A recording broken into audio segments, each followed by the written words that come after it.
সঙ্গে হুসাইন বলতেছে, রে নানার সাহাবী, আমার নানাকে চিনো বলে নানার কথা তোমাদের ভালো লাগতেছে, আর আমাকে চিনো না বলে নানার কাছে আমাকে জবাব দিচ্ছ না।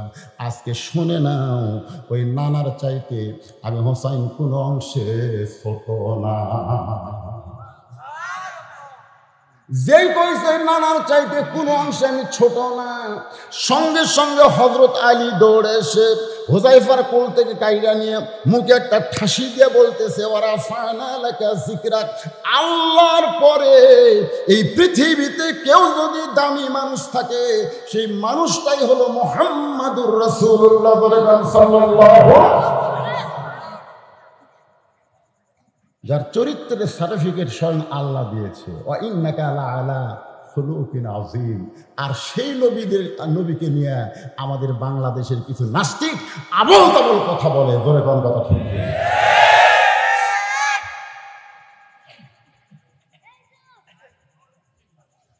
মুখে এত জোরে ঠাসি মারছে, এই ঠাসির চোটে মানে হযরত আলী কি হোসেনকে বেশি ভালোবাসে না নবীকে ভালোবাসে? এ কথা কয় না। এই নিচের দাঁত দিয়া উপরের লব কাইটা রক্ত বার হয়ে গেছে। কিছুক্ষণ পরে যখন হাতটা হযরত আলী টান দেয়, সঙ্গে সঙ্গে হোসাইন বলতেছে, ও নানার সাহাবীরা, আগে একজন সাহাবীর কোল থেকে বলেছি ওই নানার চাইতে কোনো অংশে আমি ছোট না, এখন বাবার কোল থেকে বলতেছি ওই নানার চাইতে আমি অনেক বড়। যেই বলছে অনেক বড়, সঙ্গে সঙ্গে ওমর ফারুক দাঁড়িয়ে বলতেছে, আলী তুমি তোমার সন্তানকে সামলাও, আমার কলিজার মধ্যে কিন্তু আগুন ধরেছে। হযরত আলী যখন হোসেনকে নিয়ে যাবার চায়, এমন সময় নবী দুইখানা হাত বাড়ায় বলে, আলী রে, আমার হোসেনকে আমার কাছ থেকে আলাদা করিস না। যেই মাত্র হযরত আলী ছাইড়া দেয়, হোসেন দৌড়ে গিয়ে নবীর বুকে চাপ দেয়, নবীর গালে চুমা খায়, বলে, নানা তুমি কি বোঝো না নানা, আমি তোমাকে ছাড়া বাঁচবো না, আমি তোমাকে ছাড়া বাঁচবো না। এই জন্যই এমন কথা বলেছি না। নবী একটুখানি রাগ করে বলতেছে, তুই কেমনে বললি আমার চাইতে অনেক বড়? হোসাইন বলে, না না, আপনিও মনে হয় মন খারাপ করেছেন, তবে শুনে নেন, আপনার হোসাইন ছোট হতে পারে, তবে হিসাব ছাড়া কথা কোনোদিন বলে না। সঙ্গে সঙ্গে হযরত ওমর বলে, রে হোসাইন, কি হিসাব? হোসেন বলে, 1 নম্বর হিসাব হলো, ও নানা, আপনার সাহাবীদের বলেন তো, আপনার বাবা বড় না আমার বাবা বড়? একটু হিসাব করে বলেন। নবী চোখ বন্ধ করে চিন্তা করে, আমার বাবা আব্দুল্লাহ জান্নাত পাবে কি পাবে না সেই গ্যারান্টি আমি নবী দিবার পারবো না, কিন্তু হোসেনের বাবা আলী শুধু জান্নাত পাবে না, 10 জন জান্নাতের সার্টিফিকেট, তার মধ্যে 4 নম্বর হলো হযরত আলী। নবী বলে, সাহাবীরা রে, আমার বাবা আব্দুল্লাহর চাইতে হোসেনের বাবা আলী আল্লাহর কাছে অনেক বড়। হোসেন বলে, না না, আমার 2 নম্বর হিসাব হলো, তোমার মা আর আমার মা, বলো তো না বলো, এই 2 জনের মধ্যে কার মা বড়? নবী কান্দের বলে, আমার মা আমিনা জান্নাত পাবে কি পাবে না সেই গ্যারান্টি আমি রাসূল কোনোদিন দিবার পারবো না, কিন্তু হোসেনের মা ফাতেমা শুধু জান্নাত পাবে না, জান্নাতি নারীদের নেত্রী হবে। আমার মা আমিনার চাইতে হোসেনের মা ফাতেমা আল্লাহর কাছে কোটি কোটি গুণ বড়। এবার হোসেন কান্দের বলে, নানা, আমার 3 নম্বর হিসাব হলো, তোমার নানা আর আমার নানা, বলো তো নানা বলো, এই 2 জনের মধ্যে কার নানা বড়? সঙ্গে সঙ্গে ওমর ফারুক চিল্লায় বলতেছে,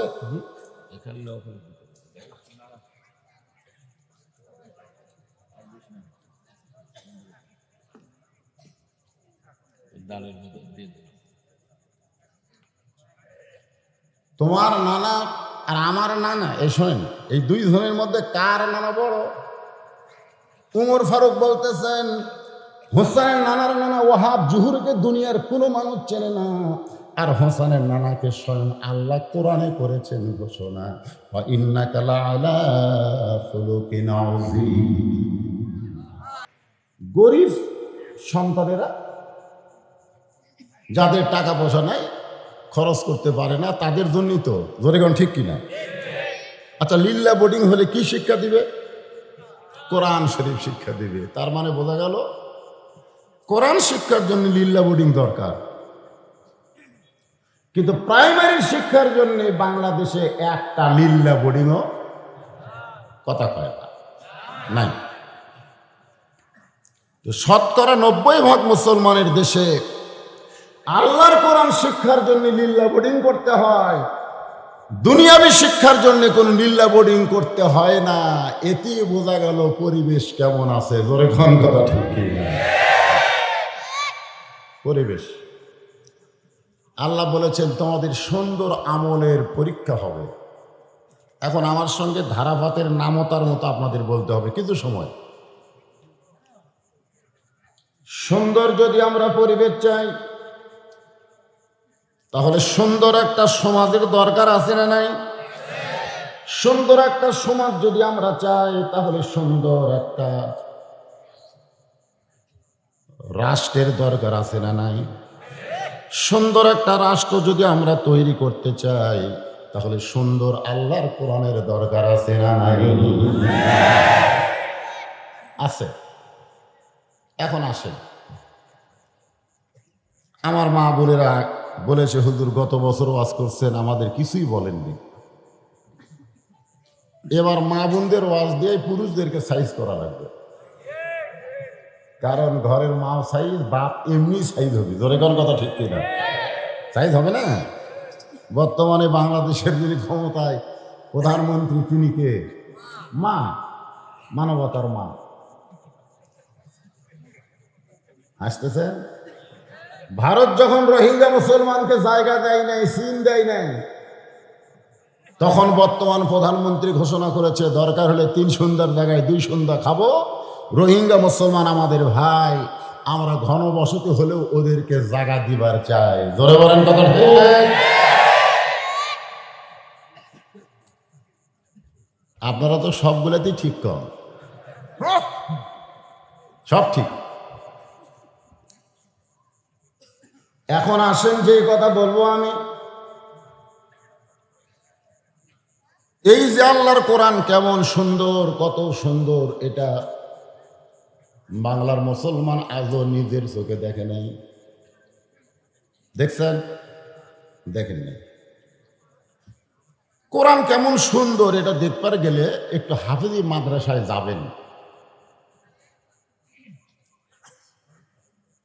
আমার একটা ছোট বাচ্চা, আমি শীতের দিন মাঘের মাসে বসে আছি মাদ্রাসার আঙ্গিনায় চেয়ারে, রোদ পোয়াচ্ছে যাক। ইতিমধ্যে ছেলেটা কোরআন পড়তে পড়তে বাইরে আসলো। আমি জিজ্ঞাসা করলাম সবাই পড়তেছে, তুই বাইরে এলি কেন? তখন আমার এরকম 3 আঙ্গুল দেখাল। আমি বললাম এটা কি? হুজুর এটা জানেন না, 1 হলো পেশাব, 2 হলো পায়খানা, 3 হলো অজু থাকে না। মানে আমার অজু গেছে, এই জন্য আমি অজু করার জন্য বের হয়েছি। আমি বললাম মাঘের শীতে অজু করে কোরআন পড়া লাগবে, এ কথা তোমারই কে কইছে? বাংলাদেশের একজন মস্ত বড় বক্তা আমির হামজা কইছে অজু ছাড়াও কোরআন পড়া যায়। যা, অজু লাগবে না।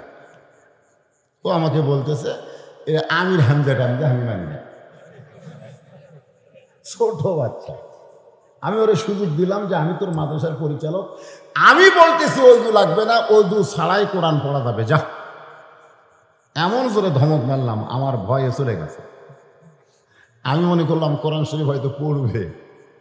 আমি চেয়ার ছেড়ে জানলাই দিয়ে তাকাই, দেখি ও দরজার ফাঁকে লুকে আছে। ওর চিন্তা হলো যে চেয়ার খালি হলেই বাড়বে, তো দেখছে চেয়ারে আমি নেই। যেই বের হয়েছে আমি বলি এই, ও জোড় হাত করে বলতেছে আপনি যত মারেন কাটেন যা করেন, অজু ছাড়া কোরআন পড়া যাবে না। এতেই বোঝা গেল যেই কোরআনের পরশে ছোট্ট একটা বাচ্চা অজু ছাড়া কোরআন ধরতে চায় না, এ কোরআন কত সুন্দর, পড়লে বোঝা যায় কিন্তু দেখা যায় না। জোরে কোন কথা ঠিক কি? আমরা কি সারা জীবন কোরআন পড়েই যাব না কোরআন বাস্তবে দেখবার চাই? চান? অর্ধ পৃথিবীর খলিফা হযরত ওমর 2 পাহাড়ের মাঝখানের দিকে তাকাইলেন। 2 পাহাড়ের মাঝখানে একটা গিরিপথ, খুব সরু একটা পথ। ওই পথের ভিতর দিয়ে হযরত ওমর রওনা দিলেন শুধুমাত্র আল্লাহর কোরআনকে দেখার জন্যে। হয়তো আপনারা বলবেন, হুজুর কোরআন দেখার জন্য দুই পাহাড়ের মাঝখানে কেমনে? ওমর ফারুক দেখতে পাইলেন একজন মেয়ে ধীর গতিতে হেঁটে হেঁটে আসতেছে। আমার মায়েরা যারা পর্দার অন্তরে আছেন একটু মনোযোগ দিয়ে শুনবেন। আপনারা যে রাস্তায় হাঁটবেন, এই হাঁটার গতিটাও আপনাদের ধীরে হাঁটতে হবে। জোরে কোন ঠিক কিনা? মেয়েরা পুরুষের মতন কি রিফ্লেক্ট করবে? হ্যাঁ, মেয়েদের শরীরে এমন কিছু অঙ্গ প্রত্যঙ্গ আছে যেটা জোরে হাঁটা যাবে না। ওমর ফারুক দেখলেন ধীর গতিতে মেয়েটা হেঁটে হেঁটে আসতেছে। মেয়েটার সামনেও কোনো মানুষ নাই, পিছনেও কোনো মানুষ নাই। মেয়েটা একা একা দুই পাহাড়ের মাঝখানের গিরিপথে। ওমর ফারুক চমকে গেলেন। এমন একটা গহীন পথে মেয়েটা একা একা হাঁটতেছে, সামনেও নাই পিছনেও নাই, কেউ নাই। ওমর ফারুক খুব দ্রুত গিয়ে নিরাপদ দূরত্ব বজায় রেখে মেয়েটাকে সালাম দিয়ে বললেন, মা, এই নির্জন পথে তুমি একা একা চলতেছো, তোমার সামনেও কোনো মানুষ নাই, পিছনেও কোনো মানুষ নাই, তোমার অন্তরে কি কোনো ভয় লাগে না? মেয়েটা বলতে যে, পথিক, তুমি কি হযরত উমরকে চেনো? সুবহানাল্লাহ। মেয়েটা হযরত উমর কি বলতেছে, পথিক তুমি কি হযরত উমরকে চেনো? যদি হযরত উমরকে চিনতে তাহলে এরকম বেসাইজা কথা বলতা না। উমর যেদিন থেকে কোরআনের সমাজ চালু করেছে সেদিন থেকে পৃথিবীর এক প্রান্ত থেকে আর একটা প্রান্তে একটা মেয়ে মানুষ যাবে, ওই মেয়ে মানুষের কলিজায় একমাত্র আল্লাহ ছাড়া অন্য কারো ভয় থাকবে না। আর সুন্দর আমল যদি আমরা করতে চাই, শুধুমাত্র আল্লাহর ভয় ছাড়া অন্য কারো ভয় রাখা যাবে। আজকে মসজিদের মধ্যে ঢুকেও আমরা সুন্দর নামাজ পড়তে পারি না। যদি আমরা শহরের কোনো মসজিদে নামাজ পড়তে যাই আর পায়ে যদি 1200 টাকার জুতা থাকে, কি কন? 1200 টাকার জুতা নিয়ে এখন চিন্তা পড়ে যায়, কি করি? জুতা বাইরে রাখবো না মসজিদের ভিতরে নিয়ে যাবো? তখন মন বলতেছে জুতা হেরাবি, তখন জুতা নিয়ে মসজিদে যায় একেবারে সামনে থুয়ে নামাজ পড়তেছে। আমাদের বগুড়ার বড় মসজিদে জোহরের নামাজ হয়ে গেছে, এক মুসল্লি একা একা নামাজ পড়বে। এখন যেখানে নামাজ পড়বে কাঠের বাক্সে জুতা রেখে জোহরের 4 রাকাত সুন্নতে নিয়ত করছে আল্লাহু আকবার। চোর মনে করতেছে কেউ যখন নাই ওই একলাই, ওর জুতা নেওয়া সহজ। এই মনে করে চোর কেবল জুতায় হাত দিছে, ওই নামাজ বাদ দিয়ে খফ করে চোরের হাত ধরছে। চোর বলতেছে, ভাই আপনি তো নামাজ পড়তেছেন, নামাজে বলতেছে ইলা জিহাতুল কাবা ওয়া জুতা। তার মানে নামাজে দাঁড়িয়েও জুতার চিন্তা, চোরের ভয় মানুষের কলিজার মধ্যে রয়। ধরে বলেন কথা ঠিক কিনা?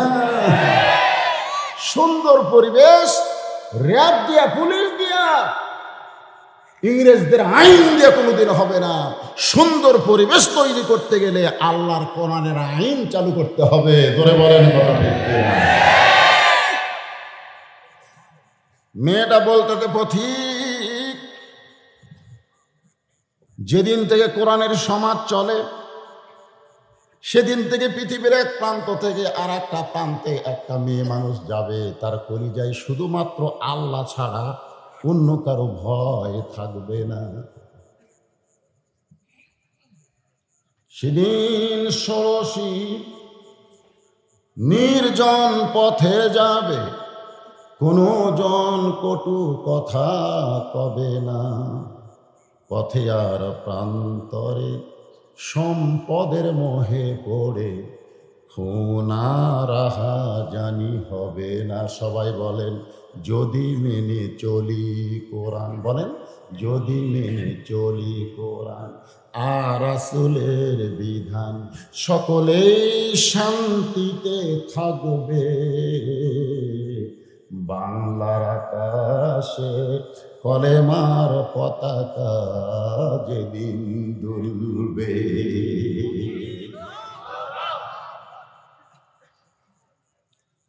মেয়েটার কাছে ওমর ফারুক লজ্জিত হয়ে গেল। সুবহানাল্লাহ না কেন?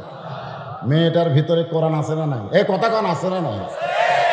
ওমর ফারুক বললেন, মা তুমি যে ধীর গতিতে চলতেছ, আমার মনে হয় তোমার ভিতরে কিছু চিন্তা লুকে আছে। কারণ তোমার চলাফেরা দেখলেই বোঝা যায়, অনেক সময় মানুষের চলাফেরা দেখলেই বোঝা যায় সে দুঃখী না সুখী। ধরে কোন কথা ঠিক কিনা? মেয়েটা চোখের পানি বের করে বলতে যে, পথিক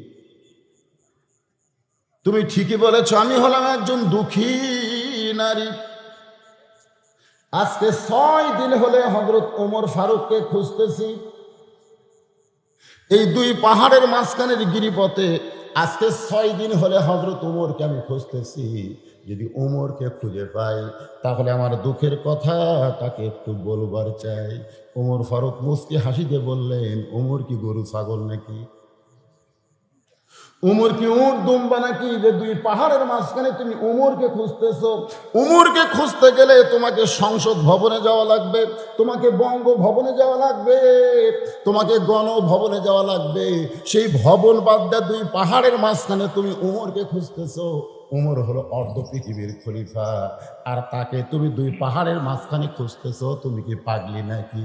মেয়েটা বলে, পথিক তুমি জানো না, যেদিন কোরআনের রাষ্ট্র চালু হবে সেদিন নেতা খোঁজা লাগবে না, বরং নেতারাই দুঃখী মানুষকে খুঁজে বেড়াবে।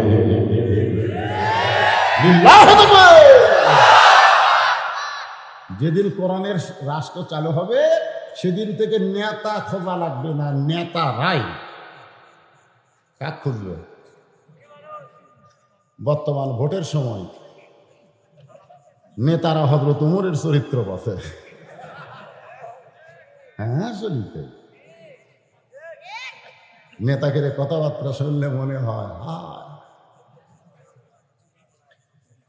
চাচা বাড়িতে আছে? চাষি বলতেছে, তোমার চাচা চৌবাড়িয়া বাজারে গেছে। ঠিক আছে, ওখানেই যাচ্ছি। একেবারে চা চৌবাড়িয়া হাটে দেখে চাচা চলেন চা খাই। কেমন আছেন চাচা জানবার চাই। চাচা বলতেছে, আমার মনে হয় তুই ভোটর দাম আছো। তো চমকুটাকে চাচা কেমনে জানলেন? দেশের নাম বাংলাদেশ, এ দেশে ভোটের আগে নেতা চেনা যায়। ভোট একবার হয়ে গেলে আর নেতা খুঁজে পাবেন না। তখন নেতার চামচার সাথে কথা বলা কঠিন হয়ে যায়। ধরে কোন ঠিক কিনা? আল্লাহর বান্দার একটু মনোযোগ দেন। মেয়েটা বলতেছে, পথিক যেদিন থেকে কোরআনের সমাজ চালু হয়েছে, এতে কিসের সমাজ? আমার দিকে তাকায় আওয়াজ শোনেন। কোরআনের সমাজ চালু হয়েছে সেদিন থেকে দুঃখী মানুষ নেতা খোঁজা লাগে না, বরং নেতারাই দুঃখী মানুষকে খুঁজে বেড়ায়। আমার ঈমান বলতেছে 6 দিন হলে হযরত ওমরকে খুঁজতেছি, আর 1-8 দিনের ভিতরেই তাকে পেয়ে যাব। আপনারা বলেন তো, মেয়েটা কি হযরত ওমরকে পাশে? মেয়েটা বলতেছে, আমার ঈমান বলতেছে, ঈমান 6 দিন হলো হযরত ওমরকে খুঁজতেছি, আর 1-8 দিনের মধ্যে ইনশাআল্লাহ তাকে পেয়ে যাব। সঙ্গে সঙ্গে ওমর কান্দের বলে, মা তুমি যে ওমরকে খুঁজতেছো 6 দিন হলে, আমি হইলাম সেই ওমর। সঙ্গে সঙ্গে মেয়েটা কয়, আল্লাহু আকবার, আল্লাহু আকবার। আমার ঈমানের বিজয় হয়েছে। কিন্তু আমার কথা হলো, আপনি অর্ধ পৃথিবীর খলিফা হয়ে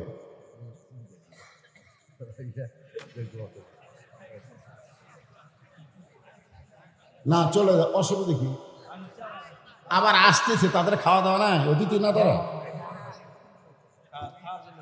হ্যাঁ, আবার আসতেছে।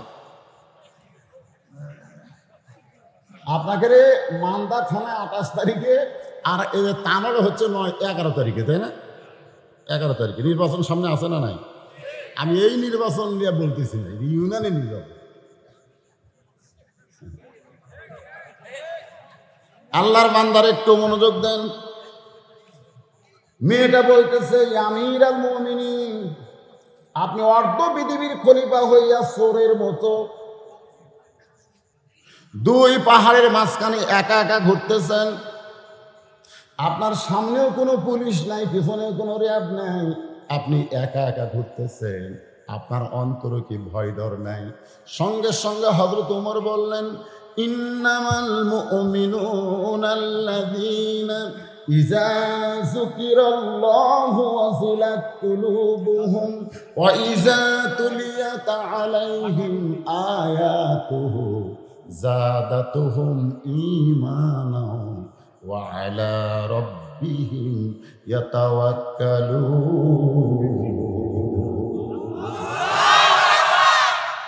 কোরআনের সমাজ যখন চালু হবে, তখন কেবলমাত্র মানুষ ভরসা করবে কার উপর? কোন র্যাব পুলিশের ওপর? RAB police?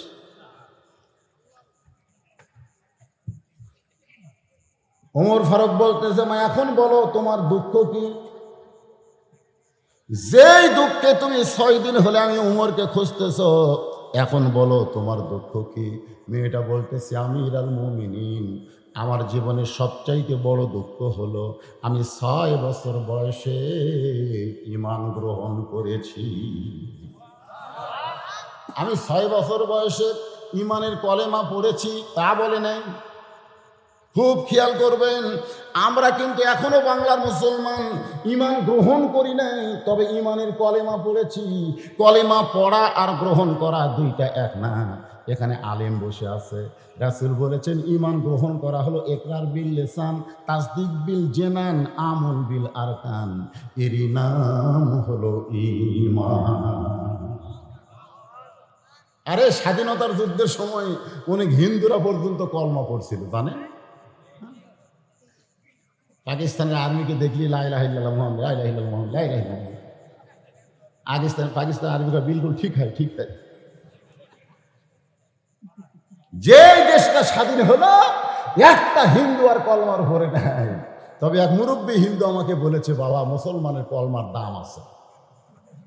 আমি কইলাম, আপনি হিন্দু হয়ে কলমার দাম কেমনি বুঝলেন? বলে, যুদ্ধের সময় বুঝেছি, এ কলমা মুখে কইয়া পাকিস্তানের আর্মির হাত থেকে বেঁচে গেছি। আমি বললাম, দাদা খালি মুখে কলমা পড়ে পাকিস্তানের আর্মির হাত থেকে বেঁচেছেন, এটা যদি কলিজা দিয়ে গ্রহণ করতেন তাহলে জাহান্নামের আগুন থেকে আল্লাহ আপনাদের বাঁচায় দিত।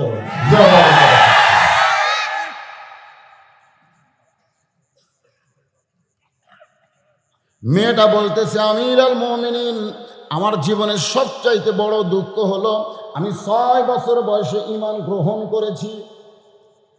ঈমান কি করেছি? গ্রহণ করেছি। আর এই গ্রহণ করার অপরাধে আমাকে 12 বছর জেলখানায় বন্দি জীবন কাটাতে হয়েছে। আজকে বাংলাদেশে যারা ঈমান গ্রহণ করবে, মাঝে মধ্যে তাদেরকেও জেলে যাওয়া লাগতে পারে। লাগতে পারে। 12 বছর জেলখানায় বন্দি জীবন কাটাইছি। সকালবেলা 3টা করে চাবুক মারছে, বিকেলবেলা 3টা করে চাবুক মারছে। আমার দেহের এমন কোনো জায়গা নেই যে জায়গায় চাবুকের আঘাত লাগে নাই। 12 বছর পর আপনি যখন রোম পারস্য দখল করলেন, সুবহানাল্লাহ বলেন। মেয়েটা বলতেছে, আমির আল মুমিনিন, 12 বছর পর আপনি যখন রোম পারস্য দখল করলেন, তখন আপনি কোরআন দিয়ে ঘোষণা করলেন মুসলমান যে রাষ্ট্র দখল করবে সে রাষ্ট্র কোরআনের আইনে চলবে। আর কোরআনের আইনে যখন কোনো রাষ্ট্র চলবে, সে রাষ্ট্রে জেলখানার কোনো দরকার নাই। অপরাধ করলে সঙ্গে সঙ্গে তার বিচার হবে। ধরে বলেন জেলখানা? মুরগি চুরি করে গেছে জেলখানা, রাত্রে বিছনা হচ্ছে ডাকাতের সাথে। তো ডাকাত এখন বলতে যে, কি অপরাধ করে জেলখানা যাচ্ছিস? তো মুরগি চুরি মারছে লাগে। সব কোন চোরের সাথে আমি থাকি না। আমাকে চিনিস? আমি 2টা মার্ডার করে জেলে যাচ্ছি রে। চোরের সাথে আমি ঘুমামো? ও তখন জোর হাত করে কয়, দাদা মাফ করে দেন, 1-8 বছর জেল হচ্ছে, আমি পাও টিপবো, আপনার পাও টিপবো, কিন্তু জেলখানার থেকে বের হওয়ার পরে কি হয়ে ঢোকা লাগে ওটা আমার জানা আছে।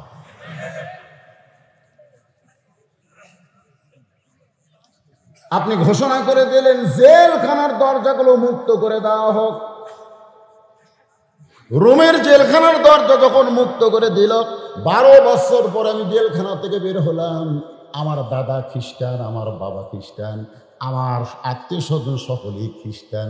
একজন মুমিনা নারী হয়ে ওই খ্রিস্টানদের কাছে কেমনে যাব? এই জন্যে 2 পাহাড়ের মাঝখানে 6 দিন হলে ঘুরতেছি। যদি আপনার দেখা পাই তাহলে আপনার কাছে এই দুঃখী মেয়েটা একটু আশ্রয় চায়। ওমর ফারুক বললেন, আমি তোমাকে আশ্রয় দিবার পারবো না,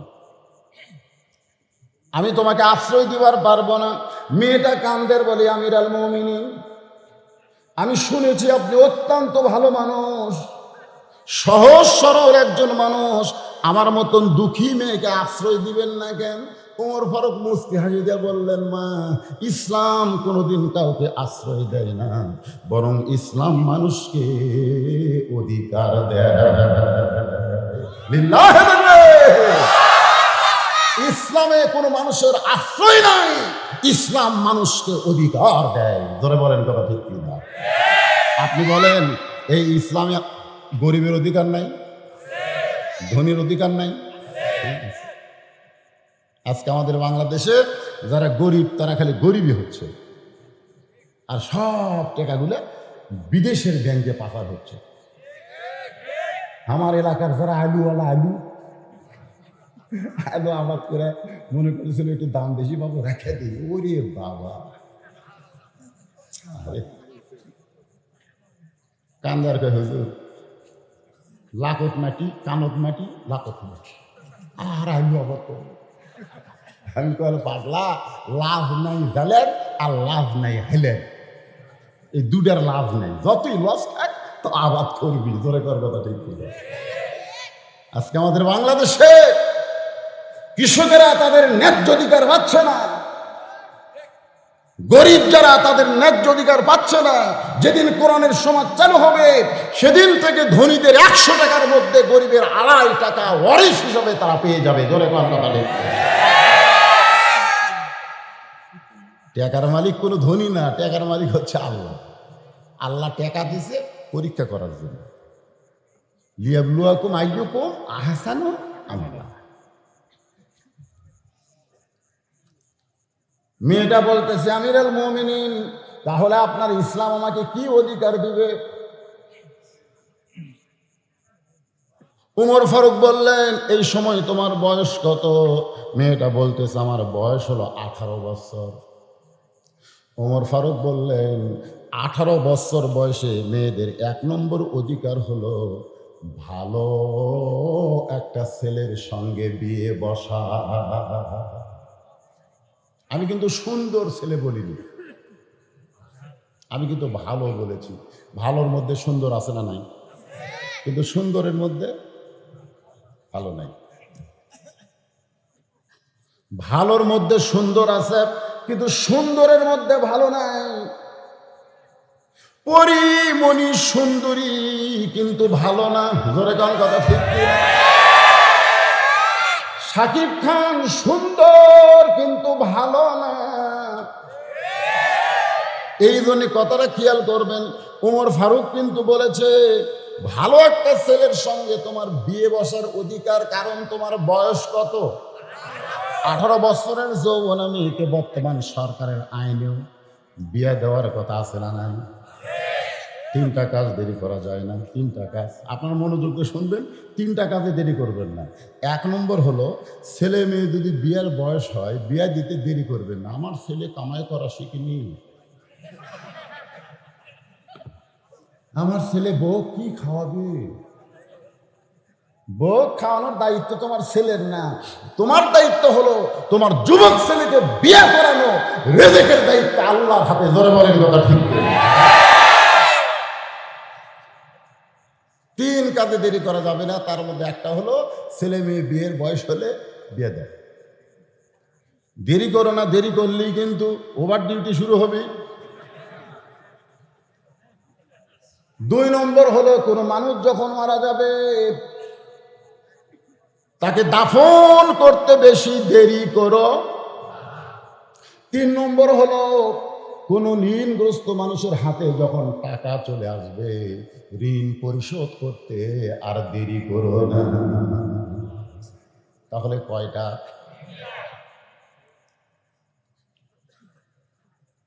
এখন একটা ভালো ছেলের খবর আমার কাছে আছে, কারণ তুমি তো জেলখানায় বন্দি থাকা একজন দুঃখী নারী, তোমার কোনো অভিভাবক নাই। আমি উমর তোমার অভিভাবক হয়ে একটা ভালো ছেলের খবর দিচ্ছি, দেখো তো তোমার পছন্দ হয় কি না। মেয়েটা বলতেছে, আমিরাল মুমিনিন, আপনি ভালো ছেলেটার নাম বলেন। বলে, ছেলেটার নাম হলো আব্দুল্লাহ, 6 লক্ষ হাদিসের হাফেজ, বাবার নাম হলো উমর। সুবহানাল্লাহ। আমার সন্তান আব্দুল্লাহ হাদিসের হাফেজের সঙ্গে তোমার বিয়া দিব, তুমি আমার বৌমা হইয়া আমার ঘরে তোমার অধিকার হবে। এখন বলেন, মেয়েদের অধিকার আছে না নাই? জোরে বলেন, আছে না নাই? মেয়েরা যখন বাপের বাড়িতে থাকে তখন বাবা মেয়েকে মা বলে ডাকে। সুবহানাল্লাহ। ওই মেয়েটা যখন শ্বশুর বাড়ি যায় শ্বশুর শাশুড়ি তখন বৌমা বলে ডাকে। আবার কিছুদিন পরে যখন বাচ্চা হয় ওই বাচ্চা তখন মেয়া মেয়া মেয়া মেয়া সবসময় করে। সুবহানাল্লাহ। আর বাংলাদেশের কতগুলা কুচক্করি নারী, এরা কয় ইসলাম মেয়েদের অধিকার দেয়নি, ইসলাম মেয়েদের অধিকার দেয় নাই। ওই তাসলিমা নাসরিন নির্বাচিত কলমের মধ্যে একটা আয়াত নিয়ে এসে বলতেছে, আর রেজালু কাওয়ামুনা আলান নিসা, পুরুষেরা নারীদের উপরে থাকবে। দেখছেন, ইসলাম নারীদেরকে নিচে ফেলালো। এই আয়াত দিয়ে তাসলিমা নাসরিন নারী বিদ্বেষী, আল্লাহ বিদ্বেষী হয়ে গেছে। জোরে কোন কথা ঠিক কিনা? আপনারা বলেন তো, শুধু এই আয়াত কি নারীদের সম্পর্কে আর কোন আয়াত কোরআনে আছে না নাই? ওয়াসাইনাল ইনসানা বিওয়ালিদাইহি ইহসানান হামালাতুহু উম্মুহু কুরহা। জোরে বলেন সুবহানাল্লাহ।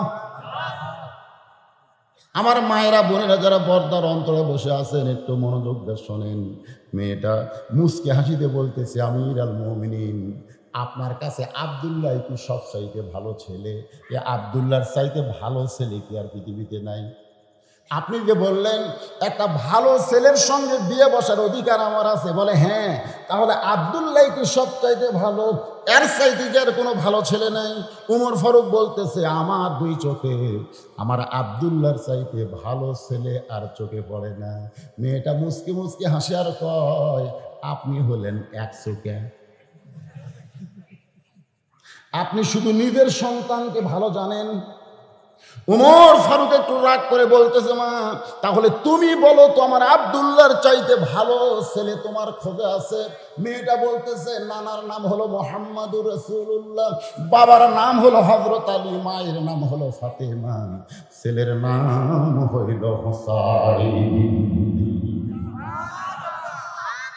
এখন আপনার কাছে আমার প্রশ্ন হলো, এই আব্দুল্লাহ আর হোসাইন এই দুটোর মধ্যে ভালো কোনটা? ওমর ফারুক ছোট বাচ্চার মতন কান্দের, বলে, মা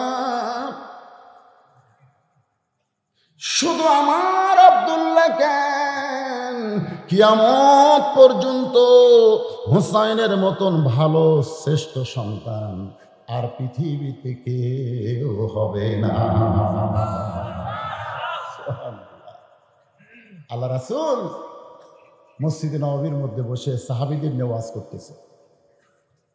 সাহাবীরা পাগলের মতন ওয়াজ শুনতেছে। পাগল নবী যখন ওয়াজ করে তখন তো নবীর ওয়াজ বুঝতেছেন, সব পাগলের মতো ওয়াজ শুনতেছে।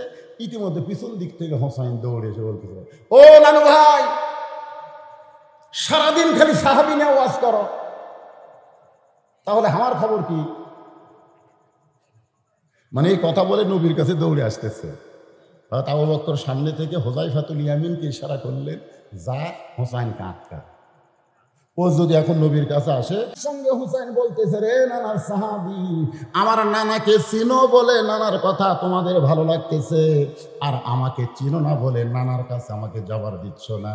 আজকে শুনে নাও, ওই নানার চাইতে আমি হুসাইন কোনো অংশে ছোট না।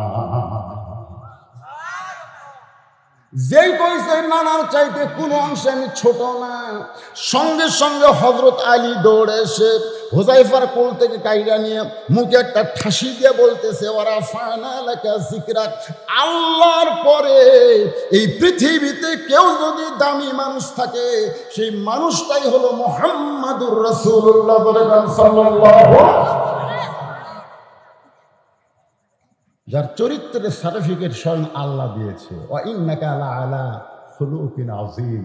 আর সেই নবীকে নিয়ে আমাদের বাংলাদেশের কিছু নাস্তিক আবল তাবল কথা বলে, ধরে কোন কথা ঠিক না।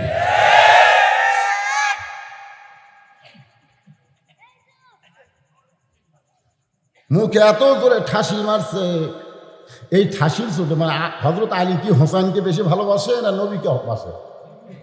এ কথা কয় না। এই নিচের দাঁত দিয়া উপরে লব কাইটা রক্ত বার হয়ে গেছে। কিছুক্ষণ পরে যখন হাতটা হযরত আলী টান দেয়, সঙ্গে সঙ্গে হোসাইন বলতেছে, ও নানার সাহাবীরা, আগে একজন সাহাবীর কোল থেকে বলেছি ওই নানার চাইতে কোনো অংশে আমি ছোট না, এখন বাবার কোল থেকে বলতেছি ওই নানার চাইতে আমি অনেক বড়।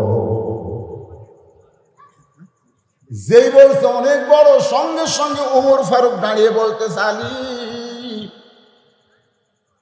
তুমি তোমার সন্তানকে সামলাও, আমার কলিজার মধ্যে কিন্তু আগুন ধরেছে। হযরত আলী যখন হোসেনকে নিয়ে যাবার চায়, এমন সময় নবী দুইখানা হাত বাড়ায় বলে, আলী রে, আমার হোসেনকে আমার কাছ থেকে আলাদা করিস না। যেই মাত্র হযরত আলী ছাইড়া দেয়, হোসেন দৌড়ে গিয়ে নবীর বুকে চাপ দেয়, নবীর গালে চুমা খায়, বলে, নানা তুমি কি বোঝো না নানা, আমি তোমাকে ছাড়া বাঁচবো না, আমি তোমাকে ছাড়া বাঁচবো না। এই জন্যই এমন কথা বলেছি না। নবী একটুখানি রাগ করে বলতেছে, তুই কেমনে বললি আমার চাইতে অনেক বড়? হোসাইন বলে, না না, আপনিও মনে হয় মন খারাপ করেছেন, তবে শুনে নেন, আপনার হোসাইন ছোট হতে পারে, তবে হিসাব ছাড়া কথা কোনোদিন বলে না। সঙ্গে সঙ্গে হযরত ওমর বলে, রে হোসাইন, কি হিসাব?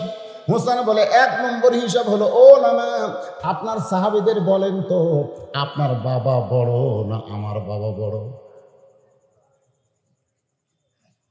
একটু হিসাব করে বলেন। নবী চোখ বন্ধ করে চিন্তা করে, আমার বাবা আব্দুল্লাহ জান্নাত পাবে কি পাবে না সেই গ্যারান্টি আমি নবী দিবার পারবো না, কিন্তু হোসেনের বাবা আলী শুধু জান্নাত পাবে না, 10 জন জান্নাতের সার্টিফিকেট, তার মধ্যে 4 নম্বর হলো হযরত আলী।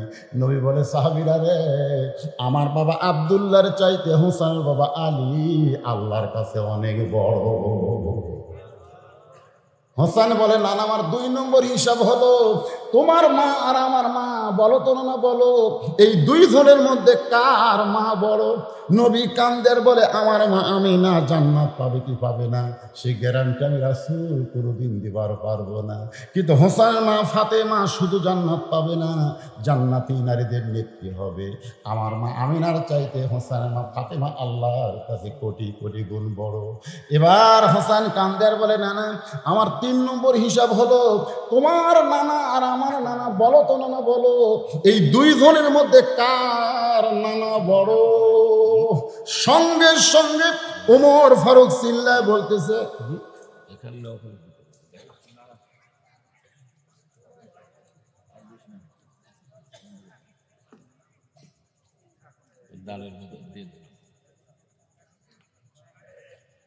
তোমার নানা আর আমার নানা, এই শোনেন, এই 2 জনের মধ্যে কার নানা বড়? ওমর ফারুক বলতেছেন, হোসেনের নানার নানা ওয়াহাব জুহুরকে দুনিয়ার কোনো মানুষ চেনে না, আর হোসেনের নানাকে স্বয়ং আল্লাহ কোরআনে করেছেন ঘোষণা, ওয়া ইন্নাকা লাআলা খুলুকিন আযীম। সঙ্গে সঙ্গে নবী হোসেনকে কোলে নিয়ে বললেন, সাহাবীরা রে, হোসেন আমাকে 3 দিক দিয়ে ঠকাই দিল, আমার চাইতে আজকে বড়ই হয়ে গেল। জোরে কর সুবহানাল্লাহ।